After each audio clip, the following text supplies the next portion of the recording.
In the first section of life cycle of typical angiosperm, the first step is development that leads to formation of male gametes. We have studied this part A. Now part B, development that leads to the formation of female gametes or embryo sac formation. Female gamete and embryo sac formation. Now today we will this part. We know that female part of a flower is called as gynosium. This is megasporophyll.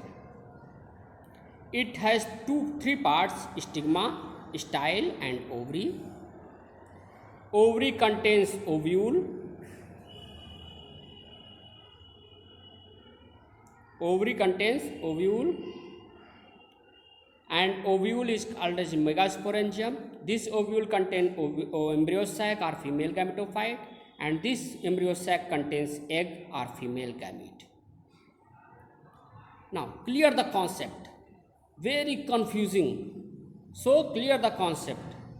We are talking about the angiospermic plants. This is in case of angiospermic plants. Gynosium, that means megasporophyll.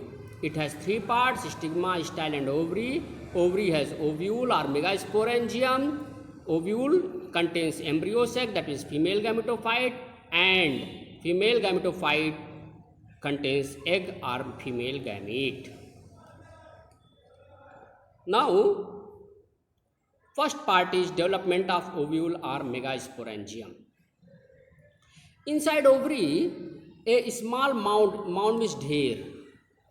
A small mound of homogeneous tissue, and this tissue develop to form two parts: central part, which is referred as nucellus, nucellus, nucellus, and outer part, it acts as integumentary part or covering part. Now this is the structure of ovule. This is the typical structure of a typical ovule. This is embryo sac. This is here tissues, homogeneous tissues are found called as nucellus. This end is known as micropylar end. This end is known as chalazal end. These are the coverings, integuments, and this is funiculus. This is the structure of a typical ovule. Now in next part, types of ovules.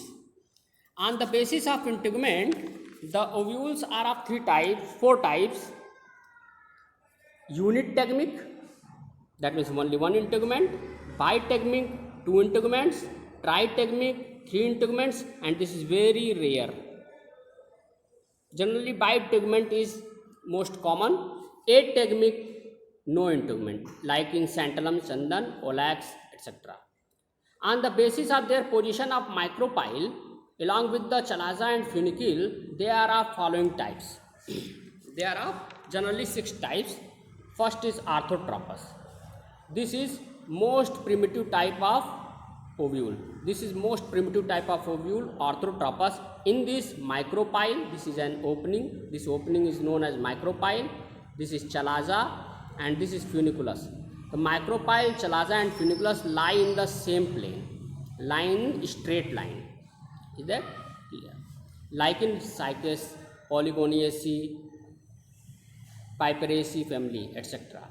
Now next is anatropous ovule and most common type of ovule. This is the most common type of ovule, anatropous ovule, and it present in most of the angiospermic plants. In this case, micropyle and chalaza and micropyle lie in the same line, but funiculus is in the side. That means orthotropous ovule becomes turned. Here turned, and funiculus lies near the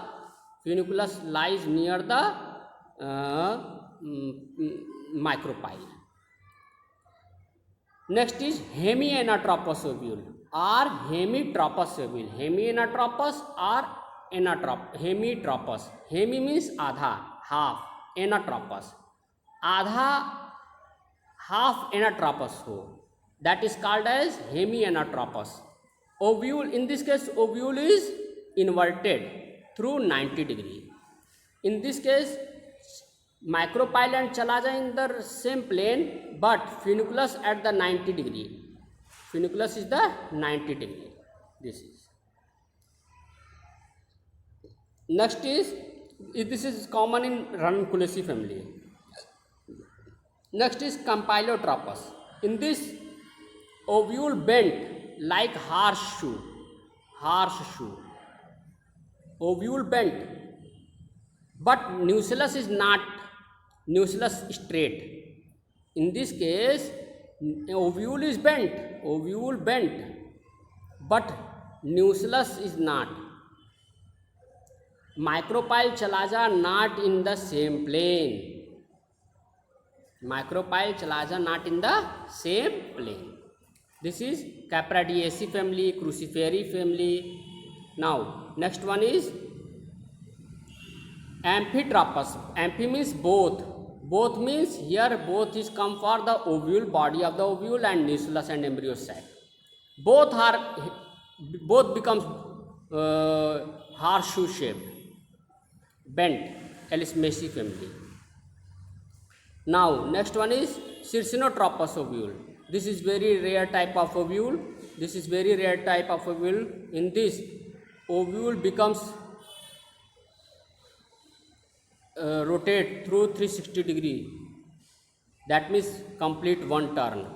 Example is Opuntia nagfani. Thank you.